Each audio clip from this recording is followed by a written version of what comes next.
Camerounaises, Camerounais, l'armée nationale vient de libérer le peuple camerounais de la bande Abia, de leur tyrannie, de leur escroquerie et de leur rapine incalculable, inqualifiable. Oui, l'armée a décidé de mettre fin à la politique criminelle de cet individu contre l'unité nationale de notre cher pays. En effet, le Cameroun vient de vivre au cours de ces 15 derniers mois qu'a duré le régime Biya, les heures les plus noires de son histoire. Son unité mise en péril, la paix interne troublée, sa prospérité économique compromise, la réputation nationale ternie.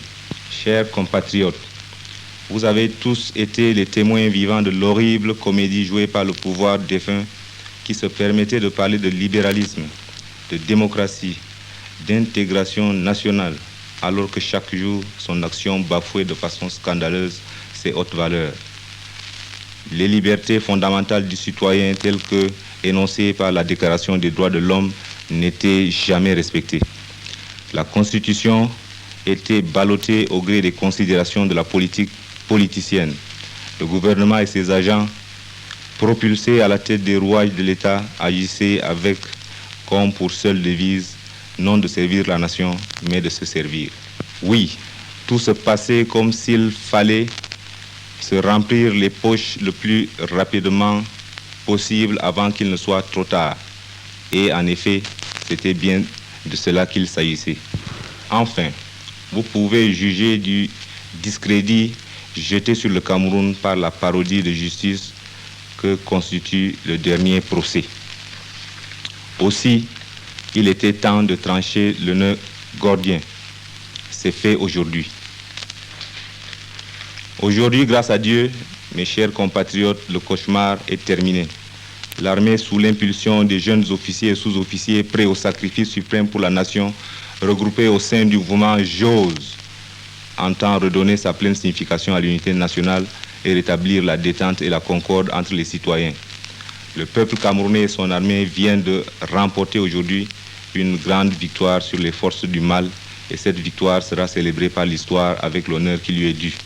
Dès maintenant, le Conseil militaire supérieur est amené à prendre un certain nombre de décisions au regard de la sécurité nationale et le Conseil militaire supérieur demande au peuple camerounais de le comprendre. En premier lieu, les liaisons aériennes, terrestres, maritimes et des télécommunications sont suspendues jusqu'à nouvel ordre. Le couvre-feu est institué sur l'ensemble du territoire national de 19h à 5h. Par ailleurs, la Constitution est suspendue. L'Assemblée nationale dissoute. Le gouvernement est démis. Tous les partis politiques sont suspendus. Tous les gouverneurs des provinces sont relevés et enfin, sur le plan militaire, les officiers supérieurs exerçant le commandement d'unités opérationnelles sont déchargés de leurs fonctions. L'officier subalterne, le plus ancien dans le grade le plus élevé, prend le commandement. Vive les forces armées nationales, vive le Cameroun!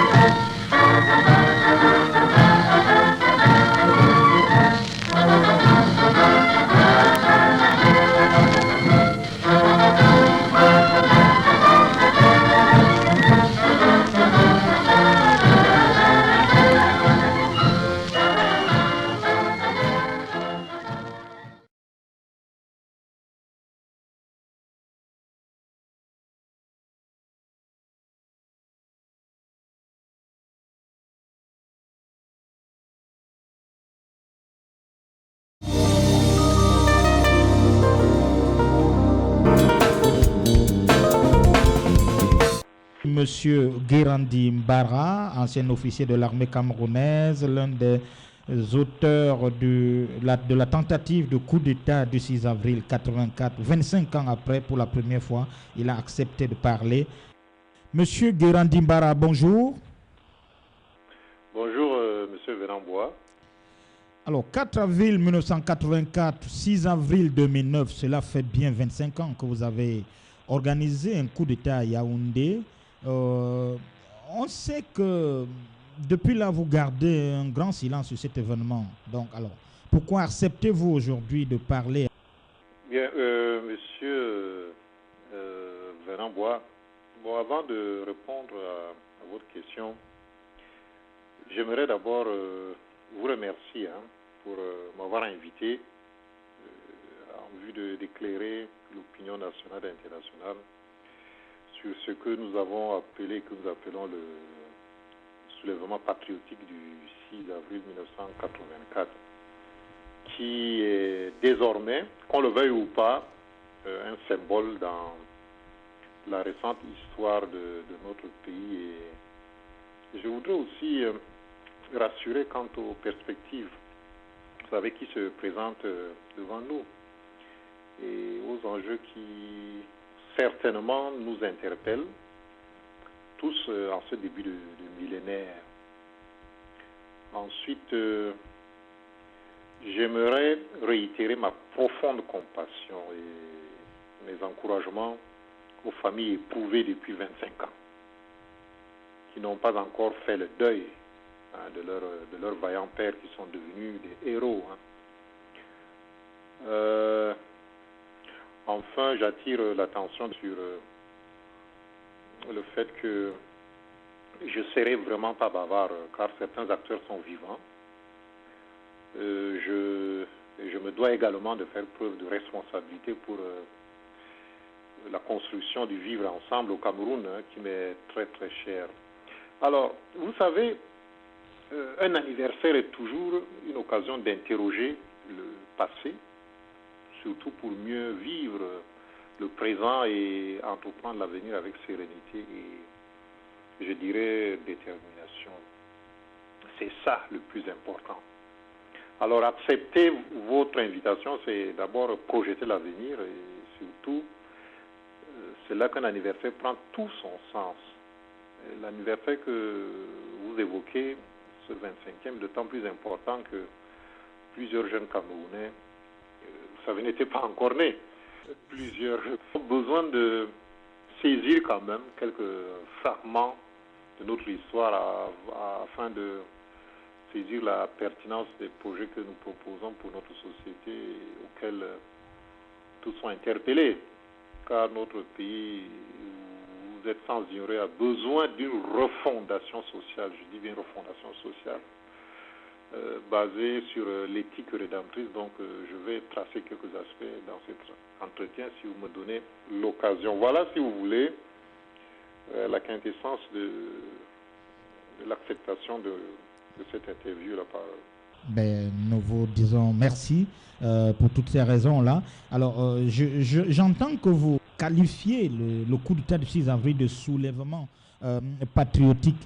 Alors, aujourd'hui, 25 ans après, c'était un mariage, on parlerait de noces d'argent, ou je ne sais pas très bien. Est-ce qu'il faudrait que je vous souhaite bon anniversaire?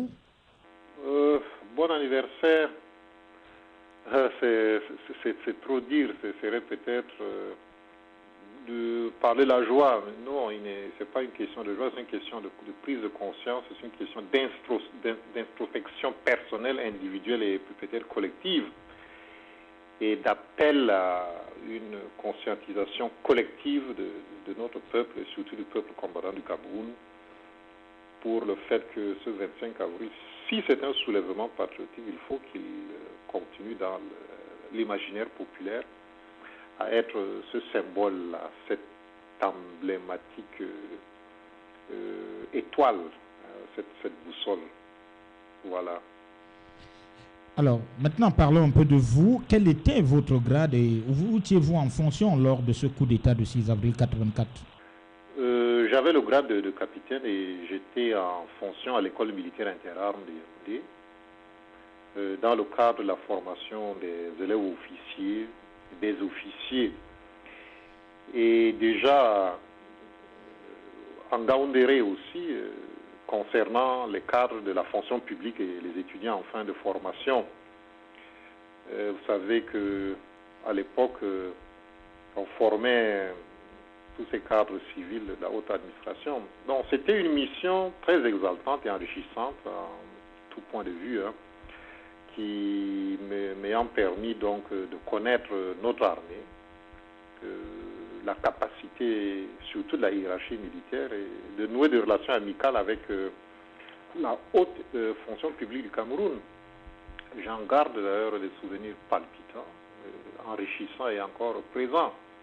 Je sais qu'il y a plusieurs hauts responsables aujourd'hui que j'ai eu encadrés. Ensuite, je dirais d'ailleurs que la situation actuelle de notre pays montre plus que jamais que notre pays a besoin de renouer sincèrement avec cette formation permettant quand même à la haute administration militaire comme civile d'acquérir un certain nombre d'éthiques, hein, à tous ceux-là que j'ai eu encadrés et que j'ai bâti quand même un certain nombre de liens assez solides. Je leur adresse mes respects perpétuels et je leur renouvelle mes amitiés fraternelles. Alors, ce coup d'État, qu'est-ce qui vous a poussé, vous et vos camarades, à l'organiser au moment où on sait Biya est en plein état de grâce, il est nouveau président de la République, on vient d'en finir avec 25 années d'Amadou Ahidjo, et vous arrivez avec ce coup d'État. Qu'est-ce qui vous a poussé à l'organiser? Monsieur Venant, il faut tenir compte des facteurs multidimensionnels qui concourent d'ailleurs à nos motivations. Je dirais que certains remontent à la période coloniale et d'autres sont, si vous voulez, les faits de l'actualité de l'époque. Je parle des années 80. Alors, je ne voudrais pas être très long sur ces facteurs-là. Je vais schématiser. L'État camerounais était déjà sclérosé par les crises d'ordre organique, d'ordre hégémonique et même de légitimité. Il faut tenir compte du glissement vers ce que les anglo-saxons appellent le failed state, c'est-à-dire l'effondrement de l'État par les pratiques déjà très visibles à l'époque, très très visibles. Je citerai la course au pillage des biens publics, l'accentuation du tribalisme et du népotisme. Qui ne se souvient pas de la phrase « c'est notre tour maintenant » ou encore la chèvre broute là où elle est attachée. Ces termes n'ont pas cessé, au contraire, et puis encore se sont démultipliés aujourd'hui. On parle de pourcentage, certains parlent de polou, d'autres parlent de gombo, surtout dans votre milieu de la presse. Que sais-je encore Monsieur Guérandi, on a l'impression que vous vivez au Cameroun, là. Ben, je vis au Cameroun. Oui, je vis au Cameroun parce que je respire. Je ne peux pas faire 5 minutes sans penser au Cameroun, c'est normal. Ces expressions, je disais que témoignent vraiment de la culture de la corruption, ce qui est amplifié depuis l'époque du renouveau RDP6. Qui ne se souvient pas de la dilapidation des ressources financières au nom de la création d'une certaine bourgeoisie ethno-régionaliste? C'est un phénomène qui a existé. Qui ne se souvient pas des arrestations arbitraires, de la volonté d'anéantissement des hommes d'affaires de certaines régions ciblées par ce clan ethno-fasciste au pouvoir? Là, je pense aux commerçants bamileke et islamo-peuls. Qui ne se souvient pas des procès judiciaires initiés par ce que j'appelle les revanchards, mettant à mal la cohésion fragile que nous avons constatée? Qui ne se souvient pas des pratiques sectaires dans nos forces de défense et de sécurité qui ont exacerbé les frustrations entre les différentes composantes sociologiques, entre les différentes hiérarchies dans nos forces de défense et de sécurité? L'on nous répond, comme vous dites, l'on nous répond que Paul Biya n'avait pas fait ses preuves, je veux bien. Mais sait-on seulement que Paul Biya est le continuateur de ce système-là? Depuis 1962, tenez-vous bien, il est dans le système, il a toujours été un acteur important de ce système-là, honni par la majorité camerounaise. En outre, il accédait à la magistrature suprême après avoir été plusieurs années au secrétariat général de la présidence et Premier ministre. Donc il savait, en prenant le pouvoir, en accédant à la magistrature suprême, il savait ce qui se passait, de quoi il se tramait dans les arcanes du pouvoir du Cameroun. Bon. Il faut tenir compte aussi d'une cause qui découle de la dimension géopolitique des officiers. Leurs réflexions, je dis bien les réflexions des officiers, se font avec l'aide des facteurs géopolitiques et stratégiques afin de prendre des décisions stratégiques et tactiques. Et les meilleurs géopoliticiens en Afrique, je vais vous surprendre peut-être, se retrouvent dans les écoles militaires ou écoles de guerre. Alors, ces officiers sont autant des polémologues que des irénologues. Hein. Et notre objectif premier, vous vous en doutez, était d'éviter le chaos que traversent nos États aujourd'hui et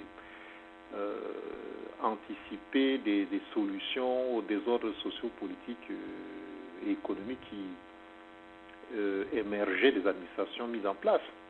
D'où d'ailleurs, beaucoup demandent que signifiait l'appellation JOS, hein, ce mouvement, la Jeunes Officiers pour la survie de l'État. C'était la conséquence de ce Feldstädt-là. Et mes camarades avaient donc analysé la situation géopolitique au Cameroun au sein des cellules secrètes mises en place depuis les années 1975. Je tiens à le dire et je crois que ces cellules-là existent encore, mais vous me permettrez de ne pas en dire plus. Vous voulez donc dire que ce n'était pas pour défendre Amadou Ahidjo qui était en conflit avec M. Biya à l'époque? Non. Non, pas du tout. Quelles étaient vos relations? Alors, je dirais que avec l'ancien président, il n'y avait pas, étant au Cameroun, hein, il n'y avait pas de relations comme ça avec lui. Bon, j'étais qu'un pauvre officier dans mes unités. Je n'étais même pas à la garde présidentielle, j'étais à l'EMIA. Je n'ai jamais eu de contact avec lui étant au Cameroun. Et rien de plus. Et au regard de mes convictions idéologiques et politiques. Cependant, hein, en exil, grâce à 2 chefs d'État, j'ai pu le rencontrer pour satisfaire ma soif de compréhension de certains faits de notre histoire. Vous êtes sans ignorer, M. Venant-Bois, que certains pans entiers de l'histoire de notre patrie demeurent méconnus. Alors, j'ai eu pas mal d'éclaircissements ou ses positions par rapport à certains faits. Aussi, vais-je dire que je répète que nous ne sommes pas vraiment battus pour le retour de Ahidjo au pouvoir. C'était impensable. C'était déjà contre notre éthique politique. Nous connaissons les responsabilités des uns et des autres dans les politiques qui ont jalonné l'indépendance du Cameroun. Donc il faut arrêter de raconter ces choses-là pour se donner une bonne conscience ou justifier les pratiques criminelles de la répression post-avril 84. Comme on dit, ce sont les vainqueurs qui écrivent toujours l'histoire des batailles. Hein. Alors stigmatiser Ahidjo à l'époque était de bonne guerre pour gagner définitivement.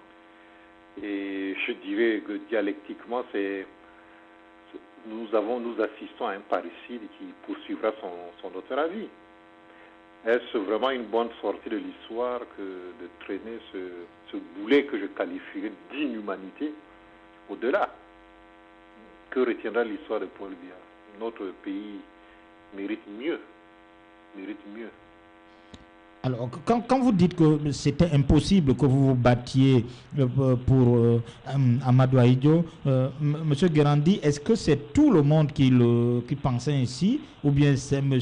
Guérandi Mbara et quelques autres officiers qui pensaient ainsi? Parce que des informations qu'on a eues disaient aussi que vous étiez peut-être divisés, vous, les auteurs du coup d'État, sur cette question-là. Il faut comprendre que nous étions partis dans un esprit de rassemblement. Et dans ce genre d'initiative, dans ce genre de projet, il faut toujours rassembler le maximum de forces, mobiliser le maximum de forces. Donc, il n'est pas exclu que vous rencontriez des motivations contraires peut-être aux vôtres. Mais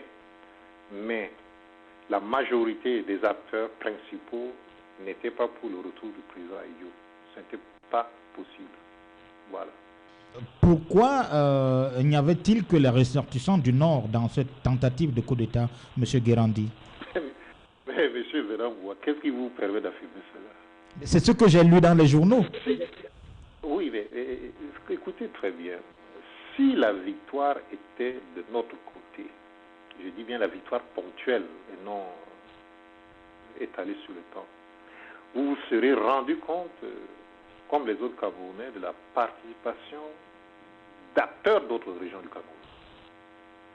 Vous savez, ce qui a trompé le jugement des uns et des autres, c'est la montée en première ligne, je dis bien la montée en première ligne, des formations comme la garde présidentielle et le quartier général, qui à l'époque étaient majoritairement composés des ressortissants du septentrion. Ce n'était pas une ethnie, c'était des ethnies. Où vouliez-vous qu'on aille chercher des ressources humaines pour aboutir à nos fins? Vous allez mettre la garde présidentielle de côté, la garde républicaine de côté parce qu'ils sont des ressortissants à majorité du Nord? Pensez-vous qu'il n'y avait que des ressortissants du septentrion dans ces deux formations militaires? Non. Vous savez, des dizaines d'acteurs étant vivants, je ne voudrais pas passer pour un irresponsable parce que je voudrais vous convaincre ou vous contredire. Je répète que pour un véritable changement, nous sommes tous interpellés, tous. Et le patriotisme n'est pas l'apanage d'une ethnie ou d'une région donnée. Vous comprenez? Et le Nord, comme vous dites, n'est pas une ethnie. Oui, je fais comprendre. Et là, peut-être, je ne sais pas si je vous blesserai en l'évoquant. Je sais que vous êtes de l'extrême nord, M. Guérandi. Oui. Oui, ce qui est différent de M. Issa Adoum ou de Saleh Ibrahim, oui. de ces personnes que je cite là, qui était le meneur du putsch. Bien, je confirme que les officiers supérieurs n'étaient pas contactés par nous. Il faut bien comprendre ça. Vous comprendrez que les plus gradés du mouvement JOS avaient tous le grade de capitaine. Les colonels Saleh Ibrahim qu'on a exécutés, les colonels Ngoura Beladji, d'autres comme Ousmane Daouda, etc., ont simplement été les victimes de la haine rancunière des bourreaux de Paul Biya. Vous voulez nous dire aujourd'hui solennellement que le colonel Saleh Ibrahim, qu'on a présenté comme le leader de ce putsch, n'était pas l'organisateur de cette tentative de coup d'État? Je le dis, je le confirme. Voilà. Et je peux vous dire en plus de ça que le colonel Saleh Ibrahim avait été maintenu chez lui à domicile par nos camarades. Qu'il ne sorte pas. Pourquoi? Alors, un organisateur, mais parce que nous ne voulions pas, et connaissant la mentalité des officiers supérieurs, connaissant leur propension à retourner les vestes à tout moment, on ne pouvait pas les mettre dans cette entreprise patriotique. Voilà. Les soi-disant vainqueurs devaient justifier leur cruauté en indexant les officiers du septentrion. Le leadership, comprenez bien, le leadership était une coalition dont le mouvement JOS était en première ligne, était le bras armé. Oui. Alors, certains, je dirais, certains étaient nourris à l'idéologie marxiste. Ça, vous ne le savez pas. Alors, quant à Issa Adoum, il était un des acteurs importants de la caution civile. Et la désignation du chef de l'État aurait été le fait d'un vote au sein du Conseil militaire supérieur. Alors, rien ne dit que c'est lui qui aurait été désigné. J'en demeure encore convaincu car la majorité de nos camarades étaient décidés à procéder à une refondation de la vie nationale. Rappelez-vous que à l'époque, l'Afrique était secouée par des coups d'État inspirés par de jeunes officiers révolutionnaires. Alors pour mon courant, le 6 avril était un tremplin, écoutez-moi très bien, pour accéder au pouvoir d'État et procéder aux mutations en profondeur de la vie nationale. Depuis ce temps, vous comprenez que notre pays ne fait que sombrer, les problématiques sociales, à l'exemple de la corruption et autres détournements se sont implantés en culte. Alors dites-moi combien sont visés en ce moment par ces crimes économiques. Déjà sous Aïdjo, on parlait déjà de la corruption. Vous le savez peut-être. Vous qui avez peut-être lu les journaux de l'époque. Il y avait déjà, on parlait de la corruption. Oui, ce qu'on dit aujourd'hui, c'est que ça n'avait pas la même ampleur. Peut-être, ça n'avait pas la même ampleur. Mais au moins, on avait déjà pris conscience de la situation. Le peuple camerounais doit se sacrifier pour se libérer. Voilà. Vous ne pouvez pas vous libérer de cette dictature-là sans sacrifice. Et nous sommes obligés d'assumer ce sacrifice-là pour sortir l'ensemble du Cameroun de la dictature.